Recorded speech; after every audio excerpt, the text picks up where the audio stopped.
table. Very good. Testifying, we have Sean Gear, who is Esther King's grandson. Mr. Gear, please take a seat and address the board. Good afternoon, Mr. Gear. Good afternoon. And whenever you're ready, you can proceed. I'd just like to make a few points based on what I heard today and what I experienced in the previous hearing.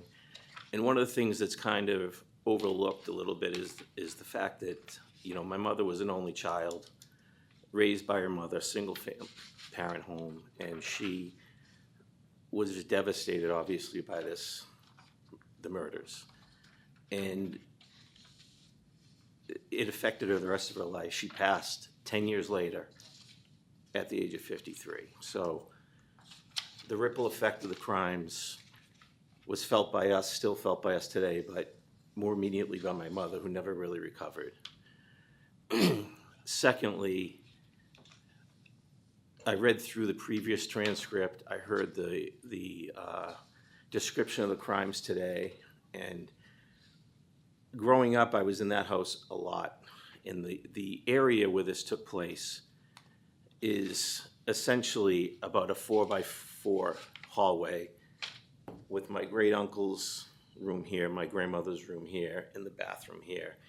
So for someone, two, you know, teenage boys to be in that hallway would be difficult because of space. And, you know, the testimony that DC fell backwards and the gun went off and miraculously went through an open door, striking my great uncle, really, really hard to believe.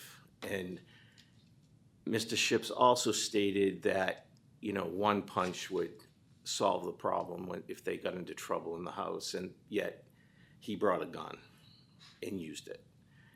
I find the fact that he struggled with my grandmother, who was about 110 pounds, with a heart condition, and wasn't able to overpower her in about 2 seconds, extremely hard to believe.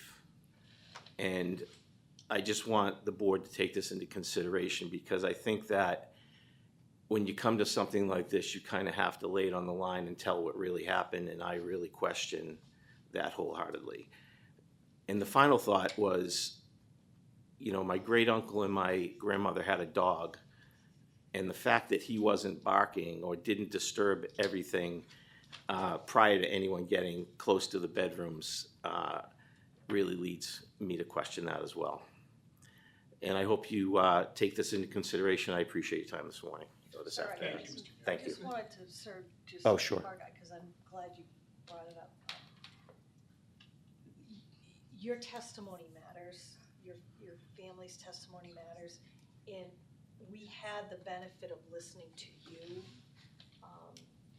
and your dad in the last Right. hearing, and you know that's why I think we didn't bring it up in this hearing, but I can assure you that you were heard.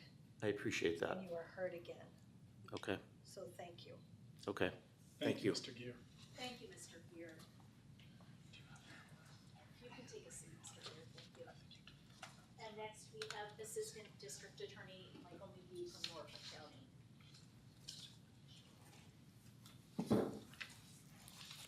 Good morning. I think we Good slipped afternoon, rather. slipped into the afternoon.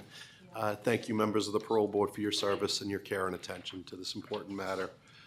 The Norfolk District Attorney opposes this defendant's parole for the murders of John J. Lucy and Esther L. King. The Commonwealth acknowledges what Dr. Bonner stated about his exemplary record while incarcerated. What the Commonwealth struggles with is this story from 2019 that is inconsistent with the record and lacks credibility, particularly with the lengthy appellate history and also subsequent investigation and interview of DC. And more so, what I struggle with is what that means. It shows a mitigation of responsibility. And what I think this board saw today a lack of empathy. I listened carefully also to the doctor that spoke moments ago about the defendant's intelligence. And I think back to your questions about how this, about his programming, about the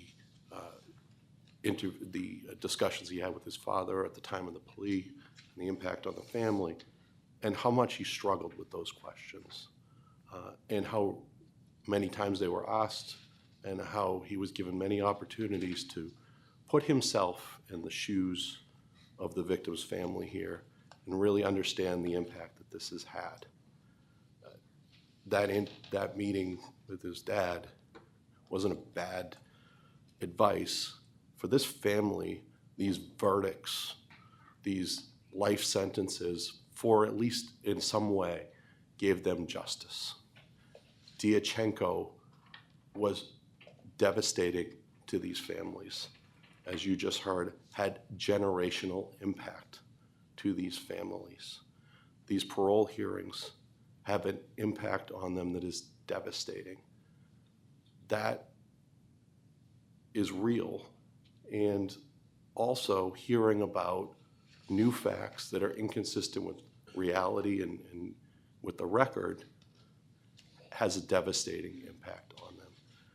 It shows, and it's really difficult because you do see all the level of programming he's had, a lack of reliability or truthfulness at that programming, and that he is not rehabilitated. And that is why the Norfolk District Attorney opposes this defendant's parole, and I'd ask you to deny the petition. Thank you again.